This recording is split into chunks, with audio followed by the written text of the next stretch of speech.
How's it, Mzansi? Welcome back to SA Political Lens. Today's drama. Gayton Mackenzie has decided to give the ANC homework with a deadline. He says reinstate Kenny Kuneni as MMC for transport in Johannesburg, or the Patriotic Alliance walks away from the coalition.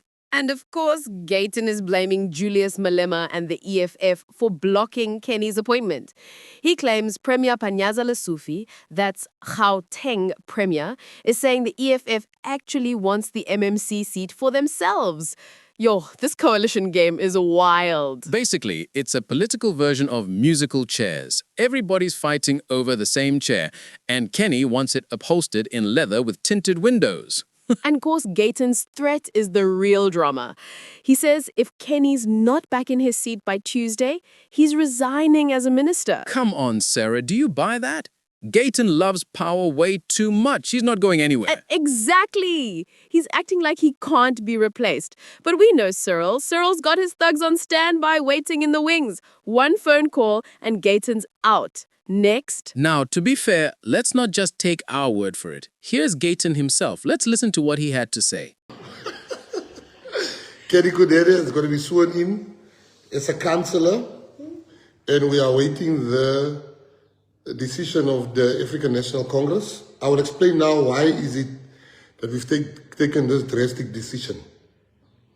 Because I think some people I must explain this issue in English for our African patriots. So 3 o'clock today, they're swearing him in as a councillor. Now, after you get sworn in as a councillor, it's only then when you can become a MMC. You can't become a MMC if you are not a councillor. So today at 3 o'clock, he's being sworn in as a councillor. That's one. Two on the agenda. I just need to tell you why we are taking this drastic decision. I'm going to be very quick on that because I want to talk about other stuff. The ANC is our strategic partner. We've got an alliance with them. We are in coalitions with them. We are in government with them, national government with them. So what has happened is that the ANC, without notice, without telling us, we made a deal in city of Joburg that we'll get 2 MMCs, roads and transport, and we will get housing, I think, in Ekurhuleni. Then in Ekurhuleni, they decided that the EFF said they don't want to work with us. Then the ANC ignored the PA there. That's number one. Number two, the IFP wanted to come in and they asked us to give the IFP one post, our housing portfolio. We didn't fight because we wanted to make the thing big. And we wanted to make the coalition strong and big. We gave our housing portfolio we gave our housing portfolio to IFP. We were left with only roads and transport. Then this issue of the DP happened. We then said, let's remove the DP in order to protect the coalition so that they mustn't answer questions regarding our DP.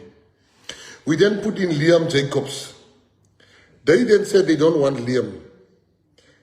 And I said, why wouldn't you want Liam? They said, no, he doesn't have experience. I said, number one, Liam's got a master's degree, I think.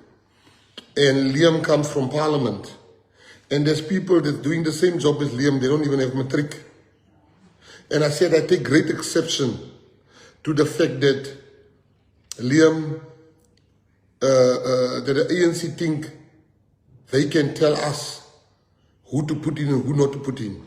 We are not a branch of the ANC for them to decide who we should deploy. We have our own deployment committee. Then the ANC said, no, they don't want him. Luckily for them, the case of the deputy president was finished, and we want Liam to come and run for City of Cape Town mayor. We want Liam to show Jordan Hill Lewis wat David die wortels begrawe het. Liam is going to expose what's happening in the Cape because people think the Cape is heaven. It is hell for our people. Now here's where it's getting interesting. If you want to close behind me that blind, thank you. This is where it gets interesting. Now they called us and said they want a meeting, the whole PEC of the ANC. All of them. They said Malema doesn't want us to get roads and transport again. Malema. They want to give the post to Malema. We said Malema. Malema. Say for ons, Malema. For ons. I said no. Panyaza was saying to me, no, please. I said, I'm not going to do that. We said, we're not going to do that. Then they removed the PA in Beaufort West. They removed our mayor in Laingsburg. They did this without notifying the Secretary General of the PA. Now we're like, these people are having a silent war against us. Why would you remove, you are in partnership with people. Why would you remove? So I'm telling you facts. Imagine you just wake up. They vote with the DA to remove our mayor. That's all the things that they've been doing. We said, fine. We've been talking to them behind the scenes. We've been talking to them. I've been talking to everyone except the president. Because I don't want to run to the president with issues that we can sort out here. Then we tried everything. We are now, as the president of the PA, I must now wait for a regional leader of another party to make up his mind. A regional leader must now tell the president of the PA, that's not right. I can't have President Cyril Ramaphosa speak to our regional leaders. I said, no, that's fine. If you are going to remove, if you're not going to bring in Deputy President Kenny Kunene, you're not going to fix Ekurhuleni, you're not going to do this stuff. Why is it that we are still in coalition with you? I then said, we are going to withdraw from all our coalitions. But as a leader, it is unfair. You must never, as a leader, ask people to do what you don't want to do. Those people are going to get less now. The speakers, the MECs, they're going to get less. Why am I asking people to stand back while I'm still at the table? It doesn't work like that. So I then said, if they don't appoint, if my people stand back, I must also stand back as a minister. They must think I'm here for blue lights. They think I'm living the high life, not knowing my personal circumstances. So I'm not going to ask Ivan to stand back, Sharifa to stand back, Yuna to stand back, all those people to stand back, but I'm not standing back. I can't, I'm not a type of leader. Some of you will say, no, it's short-sighted, don't resign. We are in these problems today because of that type of thinking. Your love for positions makes your tolerance for disrespect very high. We are in this position. In die PA, daar is die van gee maar net wat jy het, Melanie.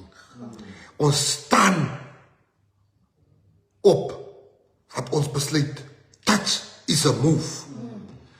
Ek, as die leier van die PA, I heard somebody says, he will never resign, he's bluffing. Tuesday morning, watch the movie. Tuesday morning, watch the movie. This Tuesday morning, after 7 days, I can't come here and publicly and then word ek weer pap. then they must have offered me something for me to stay. I'm not that type of a leader. Ek val waar my mense val. Ek staan waar my mense staan. Ek is nie die type of leader. Julle het te gewoond, julle het leaders wat op die tafel sit en alleen eet op die tafel. I can't expect people to resign, then I still stay there. Tuesday morning, if I don't resign, you must never vote for the PA again. You must never. If I don't resign, the only thing that will make me stay is if his Kenny Kunene is being reinstated. Ek sal julle nooit uitverkoop nie. Julle is gewoond vir uitverkopers. Ek is al 20 jaar in die kansel, maar dat niks verander nie. Yo, he really said it like the ANC can't survive without him. But trust me, if he ever does resign, Joburg politics won't suddenly stabilize. It'll just be more chaos. So, the ultimatum is clear. Kenny or collapse. But in Joburg, collapse is already the default setting. This is SA Political Lens, where we watch coalitions fall apart so you don't have to.